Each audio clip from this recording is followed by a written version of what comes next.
Truth is Simple. This is Dave Corm, your host. Today is Sunday.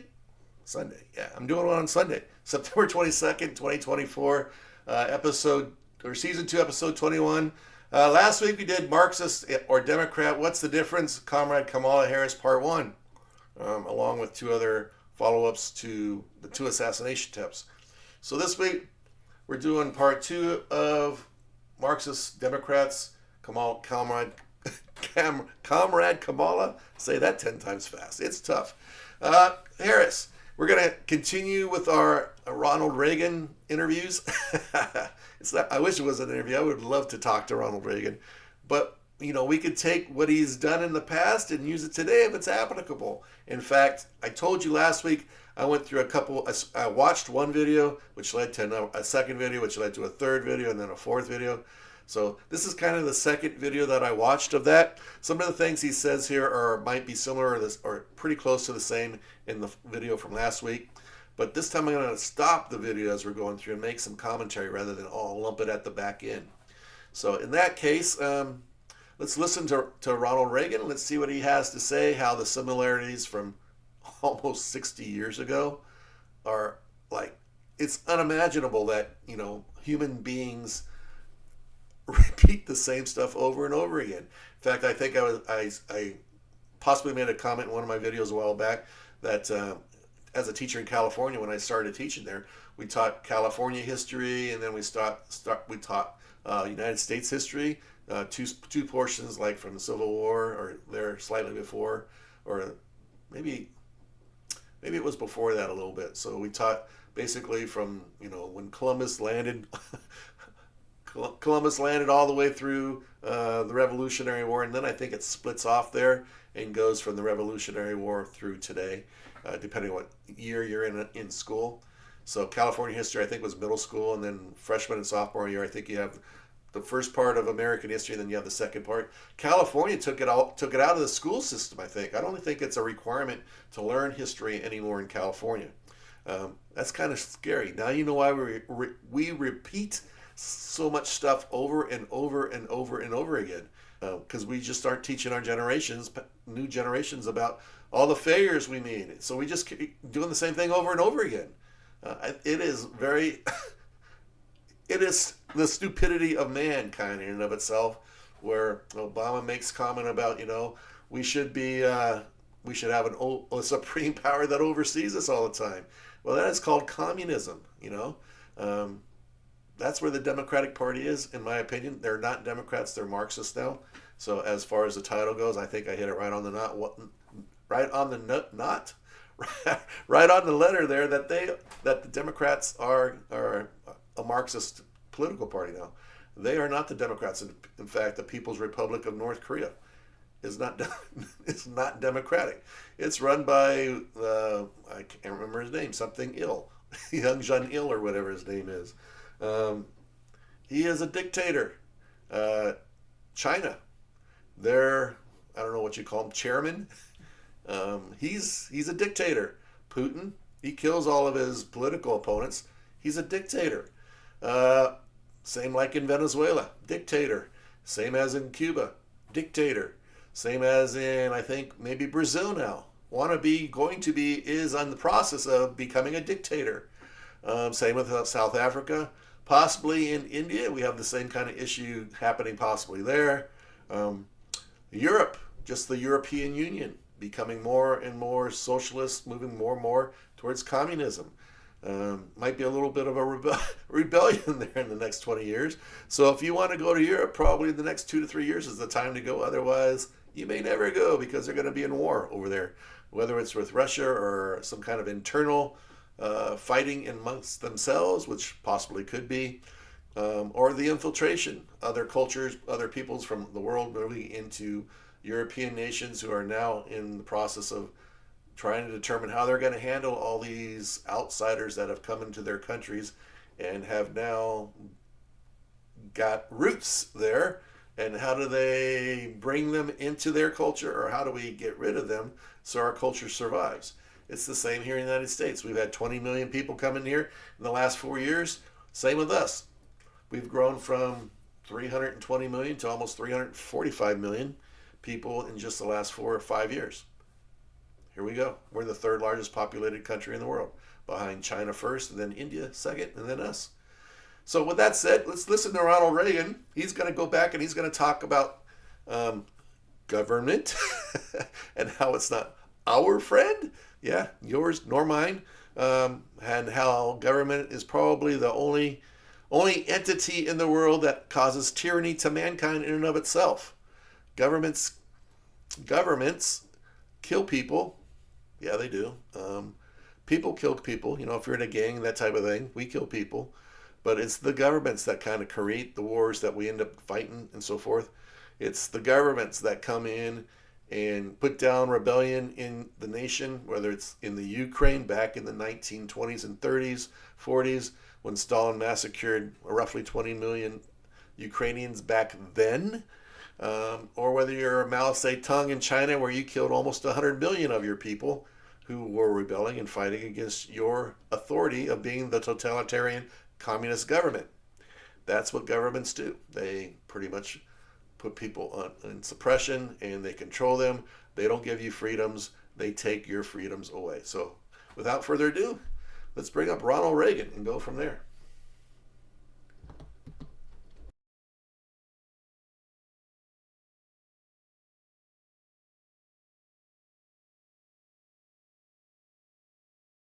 But you know, I've been protesting the growth of government for a number of years. I've had a concern lest the permanent structure of government becomes so big that it would become beyond the control of Congress and beyond the will of the people. And I have believed that this is a problem that crosses party lines. I've seen an interesting development down through the years. When I first suggested the danger of government control inherent in so many federal handouts, there were people who denied vehemently that any such thing could ever take place. And yet, before too long, the same people were saying, what's wrong with government control? And in the recent days, we've heard representatives in the higher echelons of government ask us, well, are you afraid of your own government? Well, to tell you the truth, I am. And all of us should be.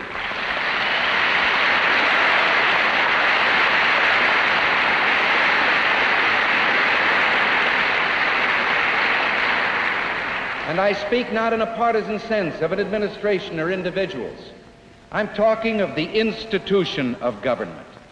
Wasn't this the admonition of the Founding Fathers, that government tends to grow, to take on power, until freedom eventually is lost? The fact is, and we can't escape it, only government is capable of tyranny. Only government is capable of tyranny. What do you think about that? Well, let's look at it. A lot of our governmental agencies are under a political partisanship right now. They have been weaponized. The Department of Justice going after the rights, the false narrative that January 6th, what was that, 2020 was some, or was it 2021 was some kind of insurrection. Okay. I've not really seen ever an insurrection. I think I talked about this in a previous video. Never seen an insurrection where the population doesn't really have any weapons. Nobody is really killed other than Ashley Babbitt from San Diego, a person who was in the military, a veteran who was shot by a lieutenant from the Capitol Police behind a locked door as she was straddling it to crawl through. There was a fake incident where a Capitol Police officer supposedly died in the incident from the usurpers, the people going into the White House. But when all was said and done, when the autopsy came back, I think he had a heart attack. Did that day inspire the heart attack? Hard to say. Maybe, maybe not. We don't know for sure. What about the weaponization of the Department of Justice telling the FBI to go after parents at school board meetings? How about that? That type of thing. How about the DOJ, the Department of Justice, the FBI, several state, local governments, prosecutors going after Donald Trump after he announced he was running for president. Before that, they left him alone. As soon as he announced, all of a sudden, you see all these lawsuits pop up from different people in different places. And the second person at the Department of Justice, leaves the Department of Justice, goes to the district attorney of Southern New York, the district attorney, a local place. It's a major demotion, folks. Nobody in their right mind does that. They don't do that. This was a setup from the beginning in New York. It was a setup against Donald Trump. Biden, as a vice president, as a senator, maybe as a congressman, had some documents in his garage, sitting in a box, open-faced, right behind his Corvette, that he took home illegally. He took these documents. Nothing happens to him because he's supposedly is unable to go to trial on them. But he's the president of the United States. That doesn't happen. He's the president. How can he make decisions for the government? How can he make decisions for all of us at that level if he can't even get tried on having government documents, secret documents in his garage? And I believe they found some documents on another location as well. Whereas Trump, they went in, they took a look, saw that they had documents in his house. He took them. We all know that, okay? But he was the president. He could declassify the documents. He takes them home. He locks them up, then puts a second lock on the door after the FBI tell him to put a second lock on the door. He's got cameras there watching the place and the boxes. Biden didn't have any of that. And then they raid his house. They get a search warrant, raid his house with the quote on the warrant that deadly force is authorized. He's got Secret Service agents in there, and he's the past president of the United States. He said, come get them whenever you want them. Folks, our government's weaponized against us. They went after all those January 6th people. How about Hillary Clinton? She was served with a subpoena to not destroy any of the evidence, but yet she bleach-bit her hard drives, bleach-bit her servers, destroyed the computers, destroyed the evidence. And we know that the Soviets and possibly other nations got information off of her servers. Top secret information off of her servers. Hello? Weaponization here. They leave one side alone and they attack the other side.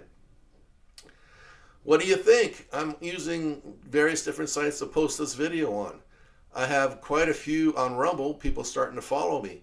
On YouTube, hardly anybody, because YouTube, I believe it's my personal opinion.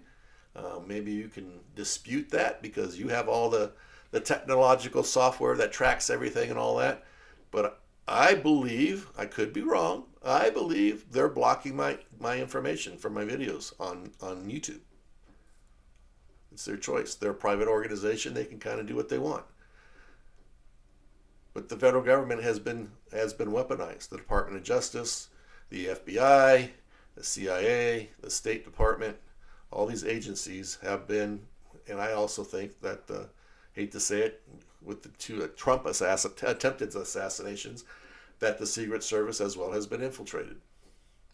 That doesn't necessarily mean there are bad people there, but there's somebody not working for the Secret Service or for President Trump or maybe even the Bidens and Kamala Harris. There's some other entity working within that department that's working with other departments to be outside the bounds of what they're supposed to be doing. With that said, let's move on.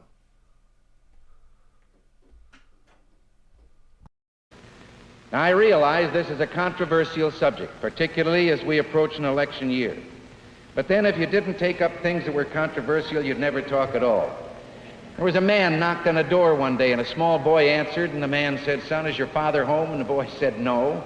He said, "Is your mother home?" And the boy said, "No." And finally he said, "Well, son, I'm your uncle on your father's side." And the kid said, "Well, I guess you can come in, but I'll tell you right now, you're on the wrong side." In 1772, the Boston Committee of Correspondence proclaimed the right to life, liberty, and property.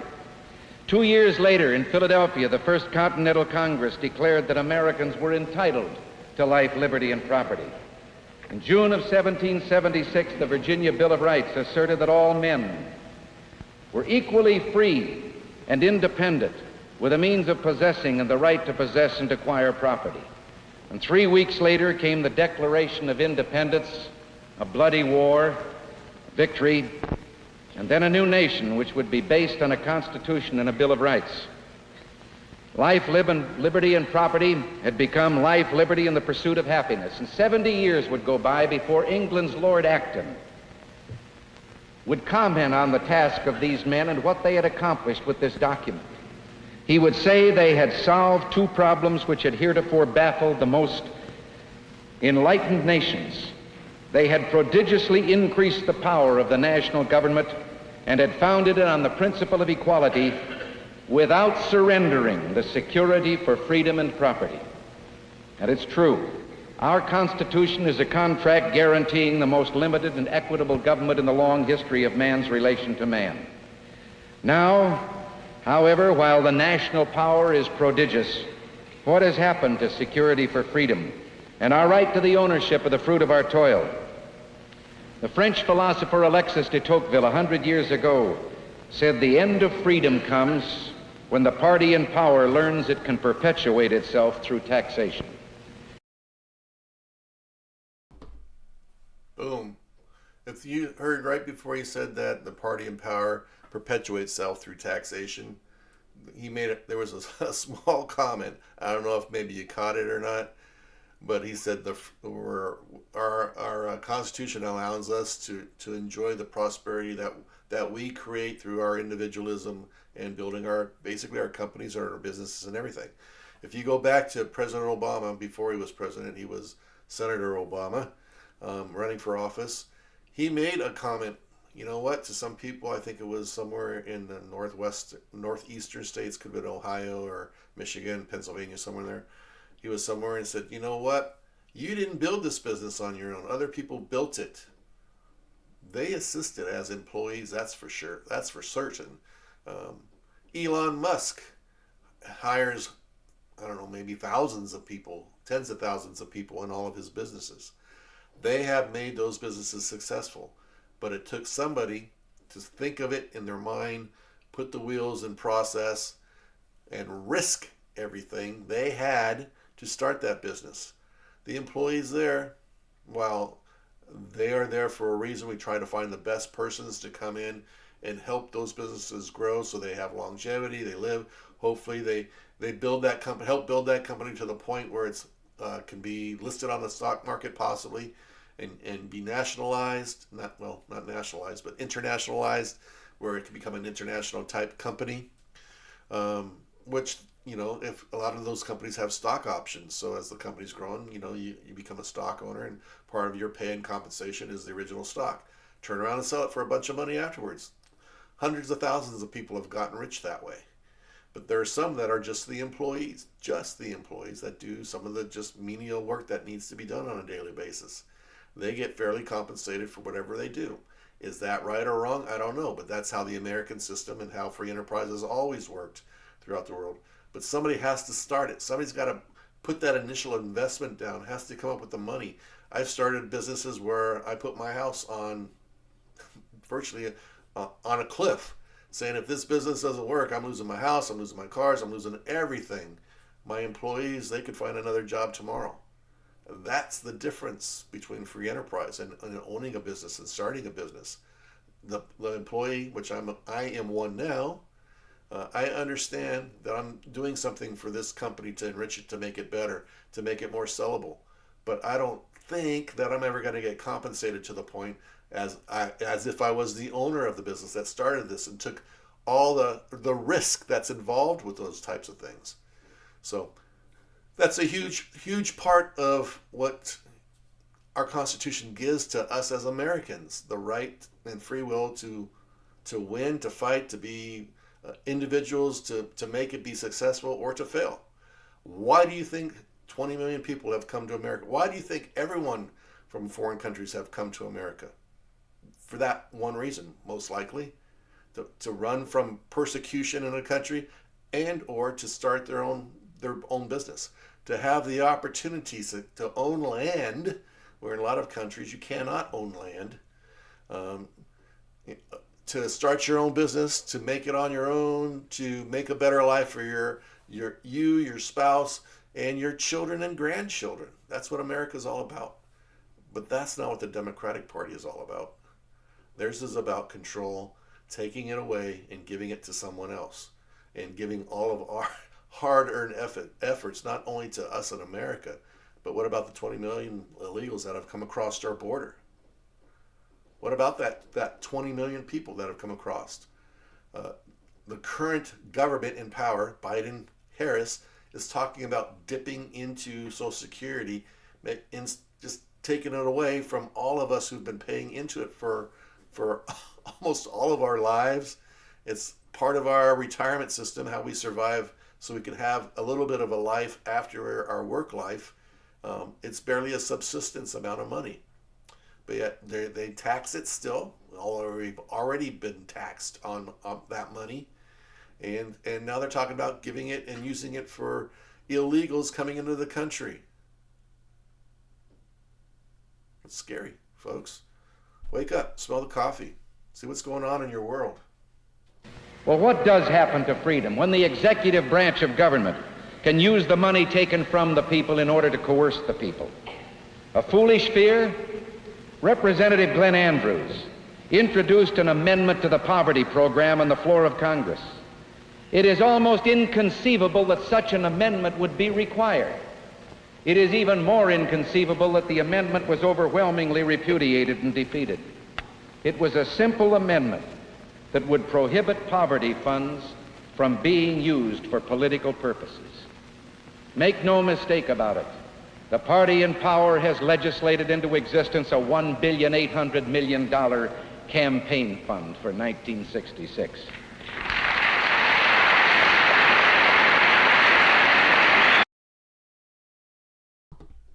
How about that? You don't think that happens today? Exactly what happens. We have PACs, political action committees. A lot of these companies that are hidden inside these bills, Obamacare and others, even before Obamacare, going back to 1965 right there, putting a little snippet inside of a bill for those less fortunate out there, poverty. We put this little bill out there, and we're going to add that to this bill, and we're going to pass it because it's good, right, for our community, for those people in poverty. We're going to help them. No, we're helping ourselves, not the politicians. I mean, they're helping themselves. What they're doing is giving that money, having these little bits of money go to these different companies and people that support them, which they use a portion of that. It could be anywhere from maybe just a little small piece, 10%, maybe it's 90%. But the other 10 to 90% is of the rest of the money is going into a campaign PAC, because we personally, and corporations the same, they're considered a person in the eyes of the law, can only donate $100 or $1,000 to a political person running for office. So they donate this money, or they write these bills. They give that money to one of these people, these organizations, these people, these companies, and then in turn, those people give that money back through a political action organization that supports that candidate. Folks, we're getting screwed in the front and the back side. If you didn't know that this was happening, shame on you. You need to know where your tax money is going. You're just going to continue to give money and money and money and money and money and not know where it's being spent. We're going to talk a little bit probably, I think, here coming up in the next few minutes about budgets and so forth. I think he gets into that. He talks about how much they're spending each and every day. Wait till you hear how much we're actually spending today, every day, and how much we're spending every year compared to what they're spending in 65. All right, so let's get back to that and go from there.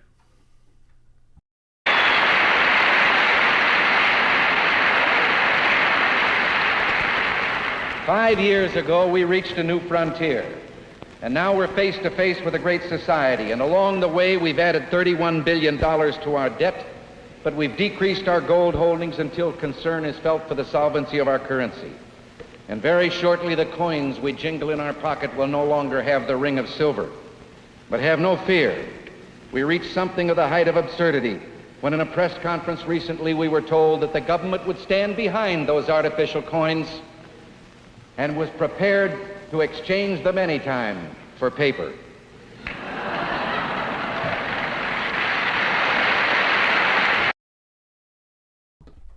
For paper.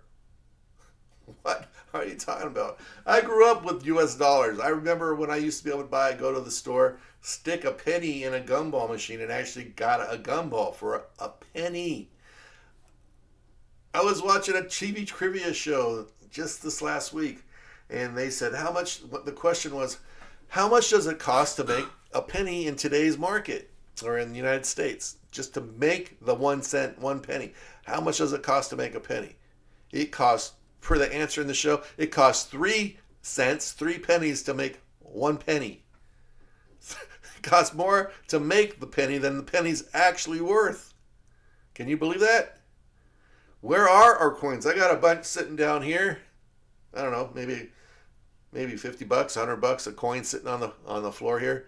Who uses coins anymore? I don't even really keep any bills in my wallet anymore. We used to be tied to the gold standard. In the last video, I think Reagan said we have, I think it was $15 billion in gold reserves sitting in American vault somewhere, wherever the federal government keeps the gold bullion. But we had $23 billion $23 billion in outstanding debt. So that wasn't really our gold. We were just holding it for somebody else until we paid them back, and then we're even still short $8 billion. Right? People, the dollar is a piece of paper. It's not backed by anything. It can't buy you anything. If our dollar is no longer the currency of business in the world, which it is currently now, most of the transactions throughout the world, which are now changing by the way, have been done through U.S. dollars. If that bill no longer does that, what value does that piece of paper have? It's not backed by anything. The government says they'll insure it, but right now I think we're around $35 trillion in debt. But if you look at our real debt, which includes all the bonds the government has put out there to pay and do things with, they'll sell you a bond and guarantee you a percentage rate back, 3%, 5% in so many years. You cash that in at the end of its term. They pay you paper money for it. Is actually their real debt. Our national government's real debt is $123 trillion. That's our real debt, $123 trillion. And if you go to the national debt clock online and you look at some of the other countries, we're way ahead of everybody, and that in and of itself, the $123 trillion. But we're number one with the $35 trillion, with I think Germany, China, and a couple of other countries that are below us, probably in the $12 to $13 trillion rate area. The whole world's going to explode. It's got to eventually get to a point where we go through a recession similar to that what happened to in the Great Depression, where there's a reorganization of currency. But in the meantime, we're transitioning and moving away from that. We're moving from the physical money, dollars and coins, to credits, basically. It shows dollars in your bank account. I don't ever see them. I don't get a check. I don't see a check. I don't get cash from my employer. It goes straight into my bank account. They're really just like credits, from one credit account to my credit account. Who's to say the government can't just take that? In fact, if you owe money to the IRS, they could go right in and probably pretty much pull it right out of your bank account to pay your debt. Wow, right? You're being targeted. Every time you make a transaction, it's electronically done. Everybody knows where you're paying your money. Your bank transaction to pay your credit cards, your credit card transactions for everything you purchase and buy, they're all being tracked. Whenever you go on your phone and you buy stuff there, it's being tracked.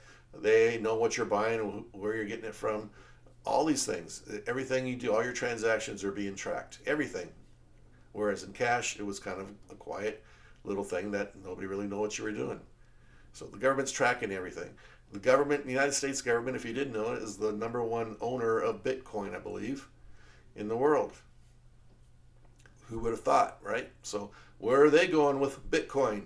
Are they going to say, as of January 1st, 2030, don't know if this is going to happen. This is just a possibility. They could do this. Why couldn't they? Why can't they?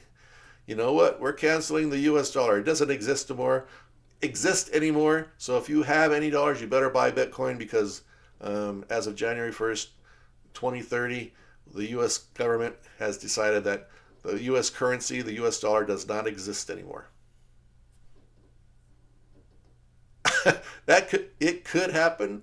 I don't think it's going to happen by 2030, but there could be a day of reckoning where that actually happens, and everything's set into these little Bitcoins, and boom, there you go. All right, back to Ronald Reagan. Here we go.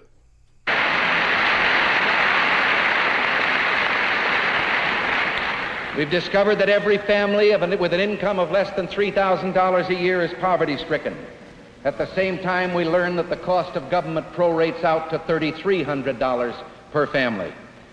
We reach an all-time high in food prices, as every housewife here knows.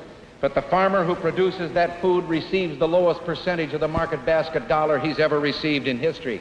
And his debt in relation to income is at an all-time high, higher even than on the eve of the 1929 crash. 4.5 years ago, 5 years ago, there were no daily casualty lists. Sorry, I'm going to stop there and talk about the farmer. We talked about, I think, last week about that briefly. So Kamala has decided, food prices are going up so high. She's going to control food prices when she becomes president. So any of the small little farmers out there that are trying to get by, it gets back to them. When she's going to cut the prices and say eggs can't be any more than $2 a dozen, and it costs the farmer more than that to feed his chickens, to grow his chickens, to get his eggs in a box, to buy the box, to put it in and ship it and get it to wherever he sends it to a wholesaler, who then sells it or ships it to the stores and so forth. Boom. He's not making any money anymore because she's price controlled it. The guy, the middleman's taking a large more percentage than the farmer gets, the produce grower, the egg guy, and he's going to go out of business. Same with the milk. Same with the wheat that makes all of our food products and everything. All that stuff is going to disappear. The small, medium-sized farmers will just disappear. A piece of farm equipment is not like it was, where you have this little cow or the steer or whatever it is pulling your little hole trencher, I forget what they call it, sorry, to do one row at a time. They use these big John Deere and farm equipment tractors that are huge, massive. They cost hundreds of thousands of dollars, if not millions of dollars, to purchase at this point. How is that small farmer going to stay in business? His little stuff's breaking down. He can't fix it, can't replace it. And he's going to sell his farm to somebody else, or the government's going to take it. The bank's going to take it because he can't make the mortgage payment anymore. What is that going to do to the food prices? What is that going to do with the food on the shelves? It's going to disappear. It's going to dry up. Same with the manufacturers. In the United States, we have fairly decent quality items on our shelves. Well, they're going to have to lower the quality to meet the price that they're selling that item to you. So instead of that TV lasting for 10 years, it's going to last for 6 months to a year. You're going to have to buy a new one because that's just the way it is. Those are the cheap parts they put in them, so it works. So they can sell you something at that price. Kamala Harris is taking you down the wrong road. All right? That's not going to work. Price controls do not work. That's what they do in the Soviet Union. Ask the people that starve there. Ask the people in China that are starving. Ask the people that are in Venezuela right now who are starving, who do not have food on the shelves to buy anything. And that'll be Brazil soon enough, Cuba, North Korea, any of these communist countries. That's where we're going, folks. That we're going down that line with Kamala Harris. Is that what you want for you and your family? Who cares what color her skin is? Who cares if it's a man or a woman? You want somebody that's going to do the right thing and help us Americans, maintain our freedom and grow and prosper. Who wants her to say, sorry, businesses, we're going to choke you to the point where you can't exist anymore. You can't compete against the big guys like Microsoft or any of these big stores or these big globalist companies anymore. The small guys are going to disappear. All the jobs, 3/4 of the jobs in the United States are small business jobs. People that own small businesses. Basically, 50 to 100 persons working on a small business. They're all going to dry up and disappear. Unemployment's going to go crazy. You're not going to be making any income. No matter what she price controls the food, you're just not going to have the money to buy it. It's not going to make any difference. All this stuff is tied together, folks. You need to wake up, smell the coffee, and figure it out that you're being lied to by, the Democrats, Kamala Harris. I'm for the middle class. I'm going to support you. I'm going to fight for you. I'm going to do this for you. Everything she's done in the past, 85,000 IRS agents, they're going after the rich. No, we found out a year and a half ago, they're all going after the middle class. They're coming after you and me, us, not the rich people. In fact, Democrats have been saying that for many years. We're going to go after the rich people, all the elites. Well, they are the elite. They're not going after themselves. Folks, wake up. They have not gone after the rich in 12 years since Obama and Harris and Biden have been there. They haven't gone after him. You think they're going to ever go after him? Of course they're never going to go after him because they are them. They're not going to go after themselves. Wake up. What else? Right? All the federal government, we talked about all the federal agencies, weaponizing them. They're going after the January 6 people. Until Trump announced he was running for president, they left him alone. As soon as he started to run for office, what did they do? They went after him. JFK, another quasi-Democrat now supporting the Republicans. They went after him. They didn't want him on the ticket. He's going to take Democratic votes away from them. A very democratic thing for a party to do, right? We're fighting for your democracy. We're fighting for your freedom. But yet they take everybody's freedom away from them to make them stronger. They are not Democrats. They're communist socialists. I wouldn't even call them socialists. They are Marxists. All right? And if you're voting for that, you're crazy. I'm sorry, African Americans, Asians, anybody that's getting a free handout from them. They're talking about reparations, right? Reparations. There has not been, there is slavery in America, but it's not the black people. It is those people that are coming across the border, the kids and the women who are being subjected and put in slavery in this country. We just saw P. Diddy getting arrested. He's one of those people. He's a Democrat, by the way, if you didn't know that, right?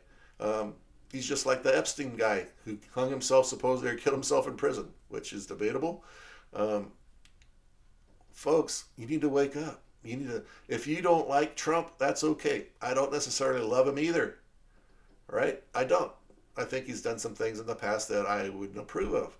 But welcome to the party. We've all done those things, right? To some aspect, to maybe not to his height or level, but he's the best choice at this point of the two choices we have. If you vote for Kamala, you're saying, put me in slavery, take away everything I have, and I'll be happy with that. I want my abortion.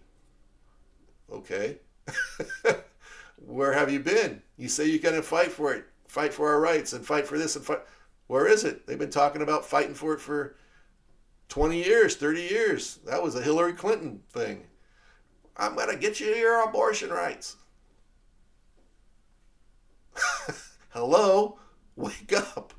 They are lying to you just to steal your vote. That's all they do. Lie to steal. Take your vote, then kind of push you to the side to the next election. And then they move on till they consolidate their power. That's all they're about. Sorry, they're communists. All right, back to Ronald Reagan. Here, listen to him. Don't listen to me. No wives and mothers receiving telegrams that began, "We regret to inform you." The last campaign found our opponents presenting themselves as conservatives in the sense that they would make no drastic change in our easy, prosperous, and affluent way. They would maintain the status quo. That's Latin for the mess we're in.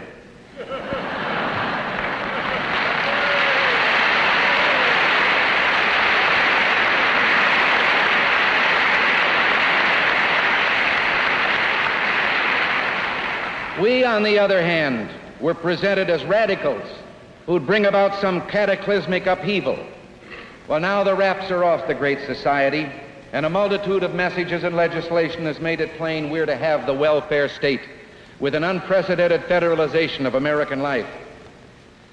June 30th last, Congress raised the debt limit for the 7th time in 5 years, but our government spends $260 million a day, $10 million more each day than we were spending just a year ago. We're told that we're enjoying an unprecedented.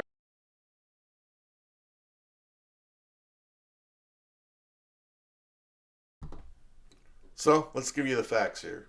Right now, where are we? 2023, our budget in 2023 was $6.13 trillion. We didn't take that much in taxes. We were probably short $2 to $3 trillion in taxes on that year. How do you spend more than you get? You go bankrupt. That's how you do it. You spend more than you make. We print some money, we send it out, we pay these people with fake currency. Causes inflation because now there's more money out there in the market. Yours is worth less because there's more of it out there. Boom, there you go. That's how inflation works, folks. We had this supposed law to save America and everything bill that got passed, during the first year of a Biden administration. Half of that money has not been spent. The other half has been spent, but it's sitting in a coffer somewhere waiting to be spent. That's still money out there in the market that reduces the value of your money. It just doesn't exist anymore, right? That's called inflation. Welcome to the real world. How much do we spend every day? Every day? $3.1 billion a day. $3.1 billion. You take that 6.13 trillion divided by 365 days. That's where I got the $3.1 billion a day. That's what we spend in our country. That's a lot of money.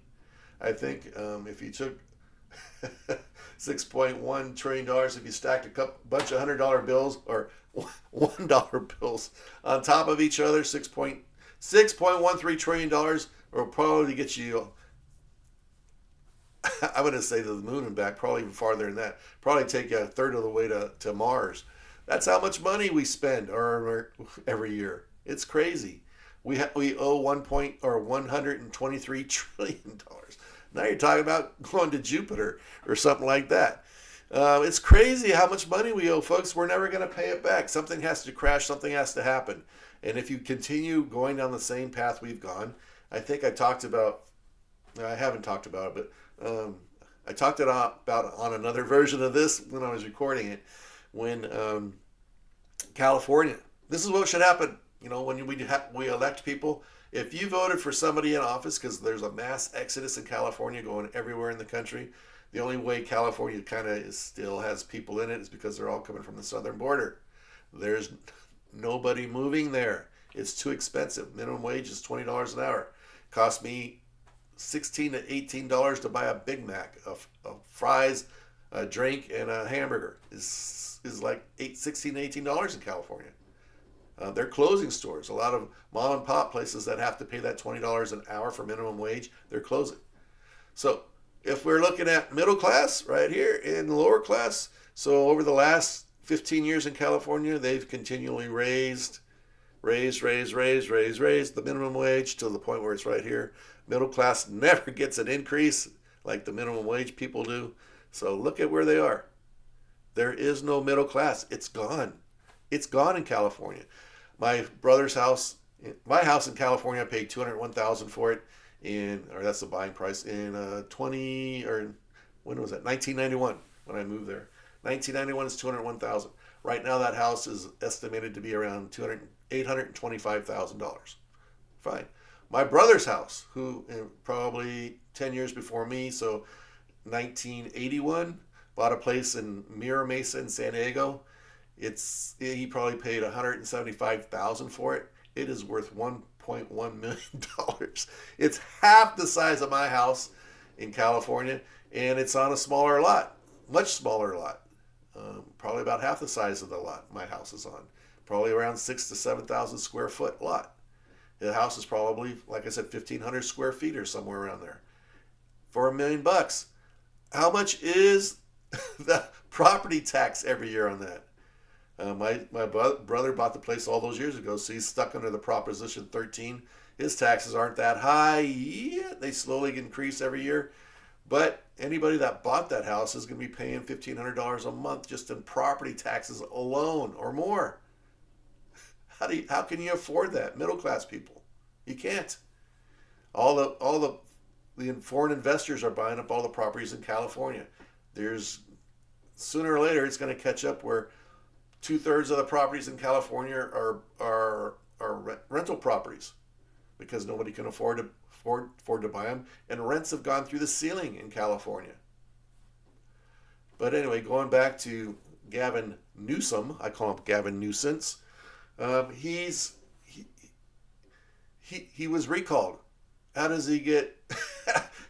They got enough signatures to recall him, yet they have another vote, and he wins by a landslide. How is that possible? Unless it's rigged in California. The vote's rigged in California. That's the way it is. Anyway, if you vote for Gavin Newsom or something like that, he destroys the economy. He destroys your housing prices. He makes it too expensive for you to live there. You know what? So what? You can't leave. I think this should be a law. You can't leave until he's out of office. Because next time you'll vote correctly. Instead of voting for a D or a R or an I, whatever it is, you're going to vote for the best person that's going to give you the best deal and take care of you as a person and a family. That's what they should do, in my opinion.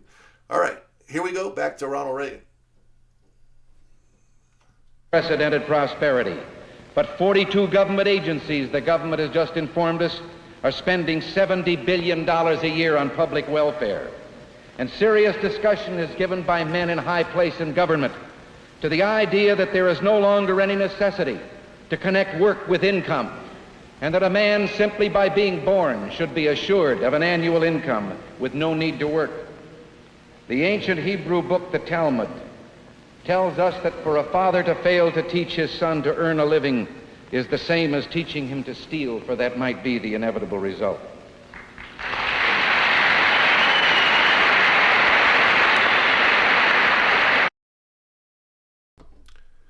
The Democrats are good at bribing people.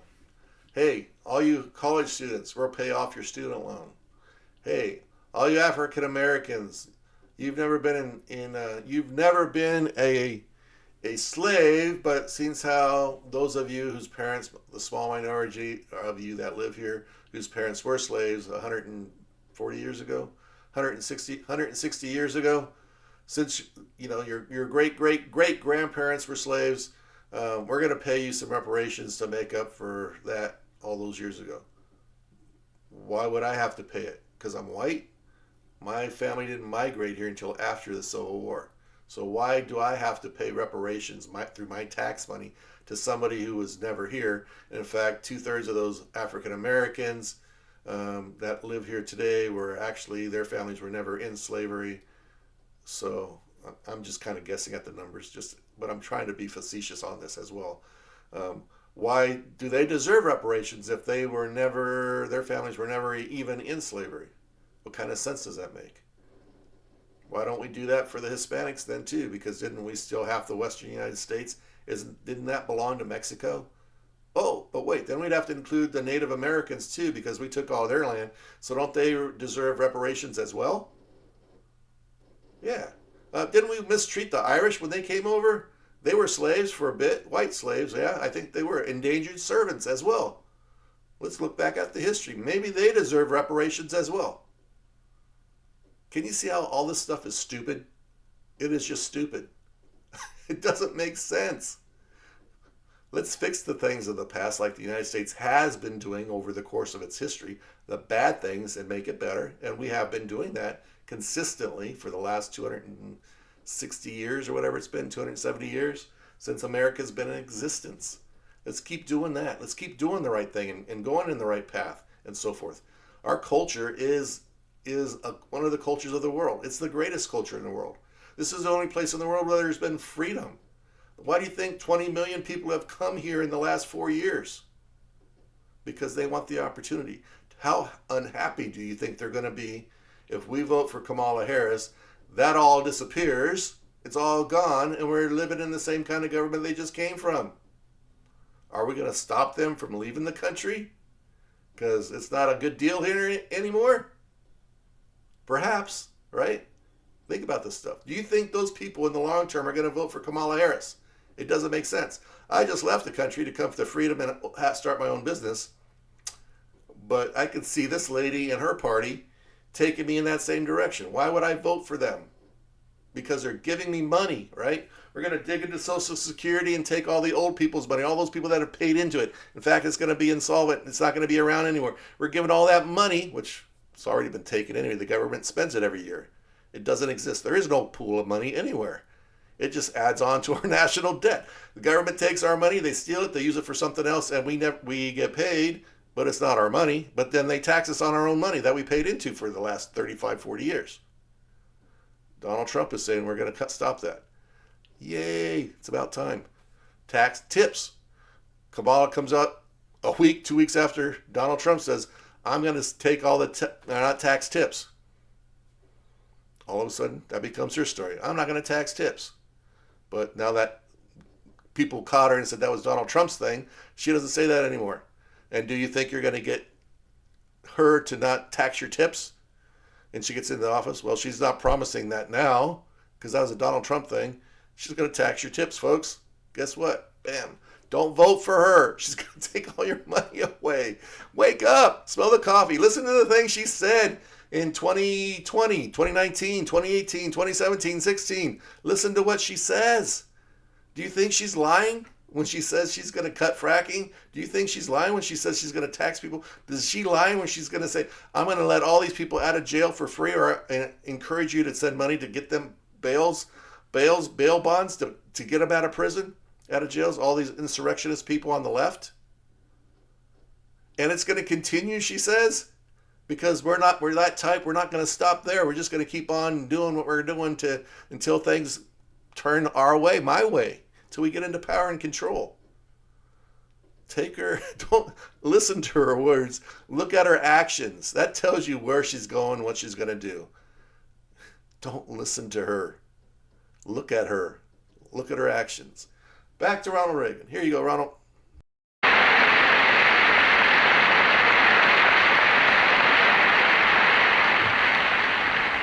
Our limited government with its decentralized powers has given way to planners, and they've laid an increasingly heavy hand on every facet of our lives. To quote de Tocqueville again, he warned that such a government would cover the face of society with a network of small, complicated rules, minute and uniform, and thus the will of man is not shattered, but softened and guided until the nation is reduced to a flock of timid and industrious animals, of which government is the shepherd. Well, the shepherd, the president, is fond of quoting in these days from the scriptures. His favorite seems to be 1 Isaiah, the 18th verse. Come, let us reason together. Now that has a sort of a warm and cozy sound, doesn't it? But let your eyes stray down a line or two into the next verses, the lines that are not quoted aloud. If ye refuse, ye shall be devoured with the sword.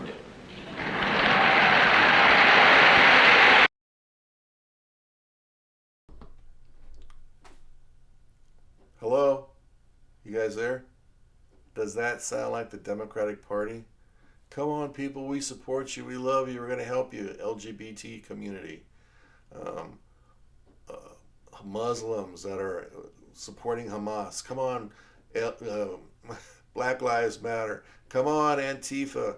Come on, all you renegades out there that can destroy the culture of America, attacking religion, Christianity, which is 70% of the country's religion here, attacking the family in schools and so forth and so on, teaching our kids about sex change and those types of things, encouraging it, not telling the parents.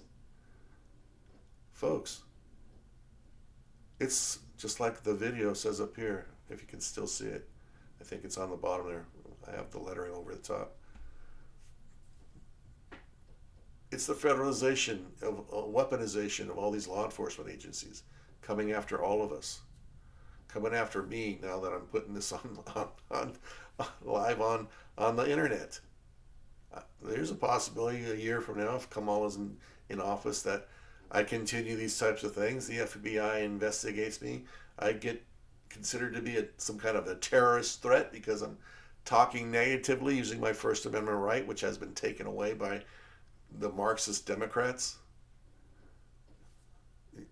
Zip the lips. As long as you don't say anything, you're okay. You can live in this country and be ruled.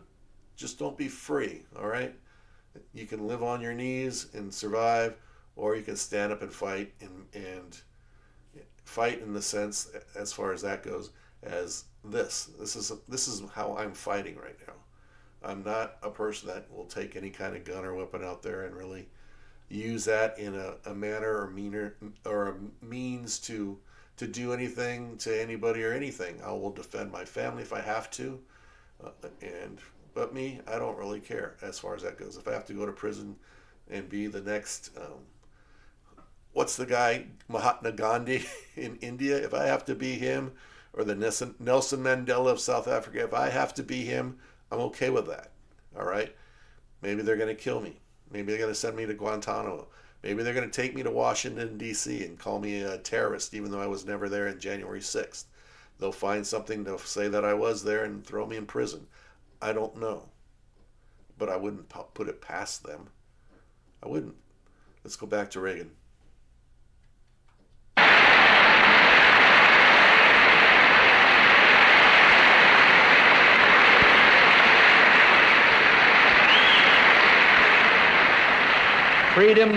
Freedom is very fragile. We've only known a few moments of it in all man's history. And most of those moments have taken place here, in this land, under this constitutional system and under our economic system of free enterprise. But freedom is also indivisible. It isn't spelled with an S. You can't elect to be partly free and partly slave.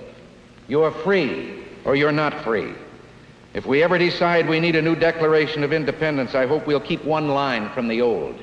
He has sent hither swarms of officers to harass our people and eat out their substance.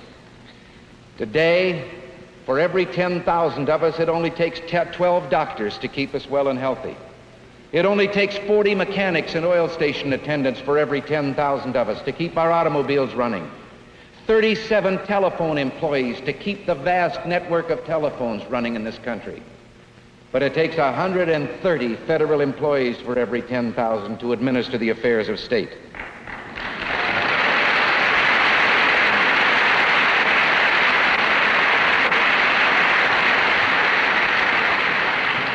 Federal employees outnumber state employees in 30 of the 50 states. I don't know about yours, but that's true of California, and in California, that isn't easy. The businessman, harassed and eaten out of our substance, the businessman spends 35% of his time filling out government forms and regulations. It has been estimated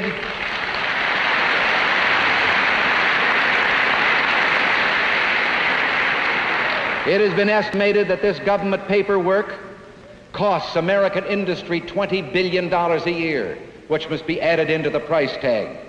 And it costs another $7 billion a year just to handle government's end of that paperwork and to store it, and already it requires 25 million cubic feet.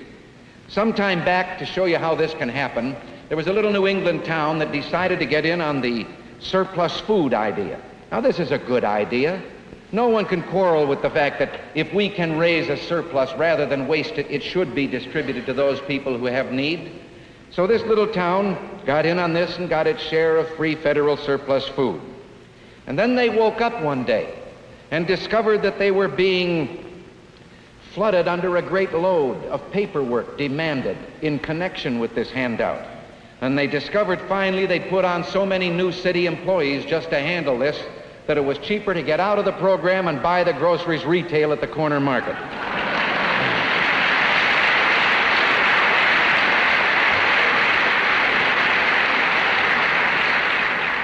Now we've declared war on poverty.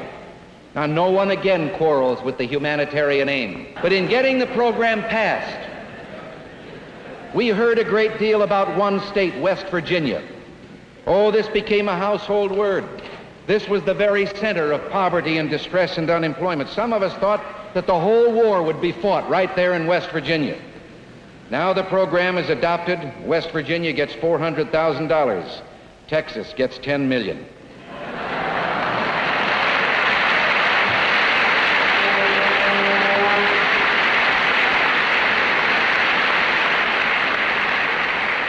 We're winning the war, though, at least on one front, on their own bureaucratic home grounds.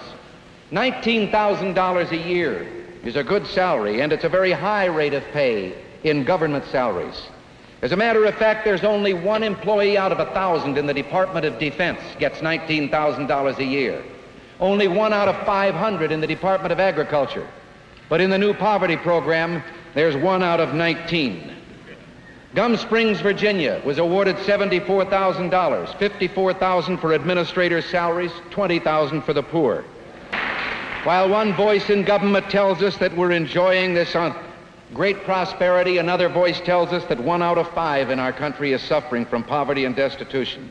Now, if that figure's true, it shouldn't be too hard to find the people who need the help under this program.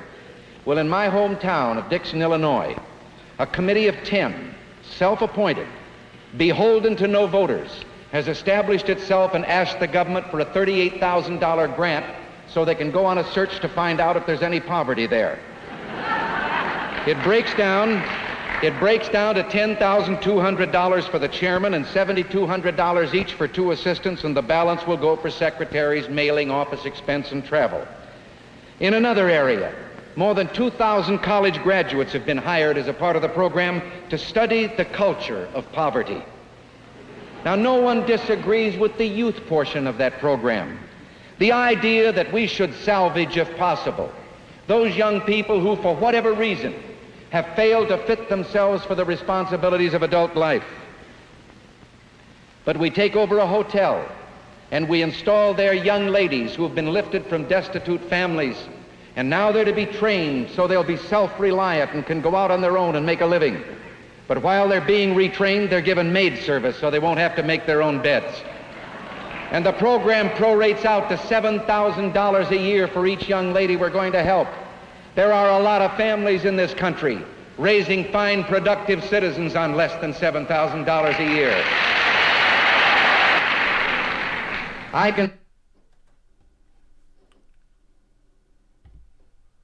Wow, that was a big chunk. But he was talking about poverty there. Does that, the young ladies that they're retraining to help research poverty, does that sound like something that might be happening today a little bit? Does the folks that are invading our country across the southern border, are those that are being selected in some of these countries put on an airplane and flown into the United States of America without background checks, without information, without going through the proper processes, and being embedded? Let's think of Springfield, Ohio real quick. All the Haitians there. Town of 60,000 people with a population, I've heard anywhere from 15 to 25,000 Haitians being implanted into that city, that little town. How are they supposed to survive? The services, the housing, the food, the schooling, all those kids that have to go to school. How do they survive through that? Who's paying for that additional money? Well, the government's giving free housing, right, to all these illegals that are coming in for at least 90 days, I guess, 3 months, minimum 90 days, and they can apply for an extension. They're getting, not exactly sure, but I've heard anywhere from $2,000 to $3,000 per family or whatever for food stamps. They're given a cell phone. What else? They get free health care. Who's paying for all of this? They're talking about the federal government, I think I said it a few minutes ago, are looking to steal money. There is no money there, but steal money from Social Security to pay for all this additional cost that all these illegals are doing. They're basically buying their votes. And in turn, as soon as the power is secure, as all Marxist governments do, all that free stuff disappears. They'll do whatever they can to buy your vote. But once it's gone, once they're in power, once everything is sealed and done, then everything stops. They'll control everything. They'll take control of businesses, like in China. The government runs everything there. There aren't any free enterprise businesses in China. Most likely not even in Hong Kong, which was a British colony for several hundred years. That's all gone as well. So do you think anything's going to change? Russia, which is supposedly a free government, it's not. It's a communist government too, run by Comrade Putin and his, because he was part of the KGB of the day. So That's where his background comes from, and how he runs the government there. Oligarchs, they call them in Russia. People that have financial wealth, but they're full supporters of Putin. You only can own and have stuff if Putin says it's okay. You can own and have. Same within China. You only can be if the Chinese government says you can have it and be that. It'll be the same here. It's the same as in Cuba, same as in Venezuela. Brazil's moving in that direction. South Africa's moving in that direction. Some of the countries in Europe are moving that direction. It's unfortunate, but freedom is disappearing all over the world. We need to stop it. It needs to be fixed here first so we can start spreading it again around the world. Back to Ronald Reagan. Let's try to finish this up. I think of no higher, more noble purpose than to take young men and to make sure that they get an equal chance in the start in life. But we have such a program now, and we put the young men in camps for retraining, and we pay them a higher rate of pay than we give the young man who puts on a uniform and goes out to defend his country.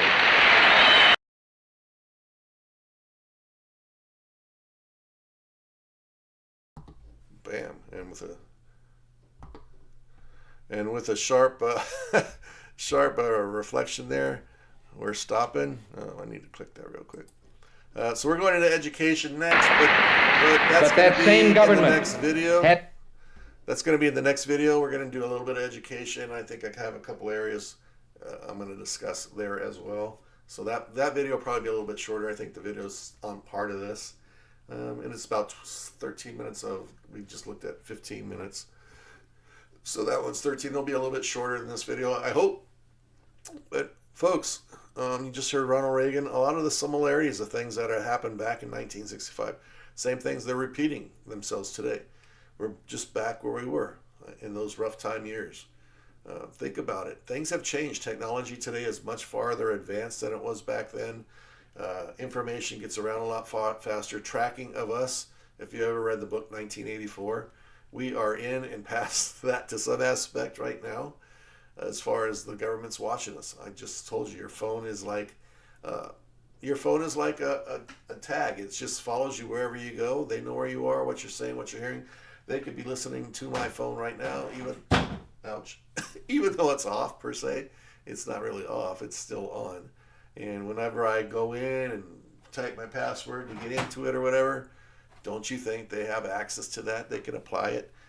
All these electronic things have back doors to them. Do you not think Microsoft has a back door into your computer? They make it sound like they don't, but I'm sure they do. Google's, everywhere you're on, go on Google. Everything you go on, probably any of those, the Microsoft one called Outlook or whatever. Go into any of these types of softwares, they're tracking you. Everywhere you go, they know. Whatever you're buying, they know. How much you're spending, they know. When your money's getting dropped into your bank account every 2 weeks from your job, they know. It's a police state. They know everything we do nowadays. Everything's being tagged, and everything is known. Nothing disappears anymore. It's there. America still doesn't have as many cameras as a lot of places in Europe, the UK. There's cameras almost on every street corner throughout the UK. If it's any kind of city or a space where something might happen where they think they need to see it. All right. Going back to the election here, we talked about Kamala Harris. We talked about the Democrats. They're not Democrats. They are Marxists, folks. I was a Democrat. Trump was a Democrat. RFK, a Democrat. Tulsi Gabbard, a Democrat. You'll find Reformed Democrats all over the place, whether they're an independent, some kind of libertarian, some kind of conservative, a Republican now. There's no reason to have a DRI, any kind of letter in front of your name. Be an American first. Do what's right for America. Do what's right for your family and yourself. These little things, we hear about Taylor Swift supporting Kamala Harris. I know she's got 220 million followers. Folks, she's a human being. She makes mistakes. She's a billionaire. Yeah, she's been highly successful in what she's done.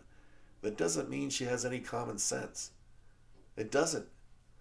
You'll see people that are brain smart, extremely smart, have zero common sense. I've seen it in my law enforcement background. I have a nephew that's extremely bright, probably a straight A student, scored high on the SATs. But when he gets in the real world, sorry to say it, but he's not the sharpest pencil in the box. All right? Common sense. That's what you need in this election. Think about it. Think what's best for your country. If you're a Christian, who would who would Jesus choose? Jesus says, let Caesar be Caesar, all right, as far as the taxes goes. It's his money, let him have it. But he also in the Bible, my church actually, let's see, I think I have it right here. My church here in Las Vegas, oh, there it is, voter guide to elections, came out with this. I'm not 100% with it, but I'll show it to you. Came out with this little booklet. Boom. There you go. That's better. Came out with this little booklet about how to vote. It basically says, hey, use your common sense, follow the teachings of the Bible, and make your decision that way. Let's see. Donald Trump has found God. Why? Because he was almost assassinated twice, right? When those types of things tend to happen to you, you kind of have a change of mindset. Sometimes it's very fast. I don't know what his religion was before. I don't really care. This is America. Kamala might say she's this or that or the other thing, but I know that her husband is Jewish. Well, not supposedly, he's Jewish, right? But I find it hard for her to support Hamas, an organization that is anti-Jewish, that wants to kill every Jew on the planet, every Jewish person on the planet, and anybody that's affiliated with the Jewish religion, and wants to destroy Israel, God's country, in my opinion. He's the one that gave that land to Israel. He didn't give it to the Palestinians. He didn't give it to the Syrians or Assyrians. He didn't give it to the Iranians, or I forget what they were called before that. It'll come to me. He didn't give it to the Arabs, like from Saudi Arabia and that. He didn't give it to the Egyptians. He didn't give it to the Palestinians. He gave it to the Jewish people. He said, this is your land. I guess if you believe in the Bible, even possibly, I've never read the Quran, but being that both religions have a tie in the past, coming from Abraham. If you didn't know that, both religions come from Abraham, a sex of the kids from Abraham and so forth. So I don't know if the Quran says that's the Jewish homelands or not, but the Bible does. I believe in the Bible. So you take one history book or you take the other history book and you believe it or you don't believe it. But my belief that God gave that land to the Jewish people. All right. That said, it's hard for me to understand why Kamala Harris with a Jewish husband would be supporting a terrorist organization that wants to exterminate. I guess exterminate is a better word. Exterminate the Jewish people and the Jewish nation. It doesn't sit well with me, regardless if they are the United States' best friend in the Middle East. I think to a lesser extent that's important. But when somebody thinks about annihilating a total population, a total religion, a total ethnic group, I have a problem with that. I don't hear the Jewish people saying the same about any Arab or the Palestinians. So in that sense, it would lead me to entrust and believe in the Jewish people and not Hamas and Hezbollah or the Iranians who are supporting them. I wouldn't support anything Iran does. Those people are oppressed in Iran, extremely oppressed. They've tried several times to break the shield of the Ayatollah there. And we had opportunities, I think, here in the United States to support that, and we didn't, and we should have, in my opinion. All right? And the Arabs, meaning there's Sunni and Shiite religions, split up two Arab religions. One that's more up to date in a mindset, while others are very looking in the past as just strict guidelines of the religion, of the Muslim religion. So with that mindset, I think there's going to be a huge war. Israel might be the first one, but the second war will break out between the Shia and the Shiite, or the Shiite, I think it's Sunni and Shia. Sunni and Shia Muslims will break out eventually because they're at each other's throats too. All right, that's all I have. Vote your mind.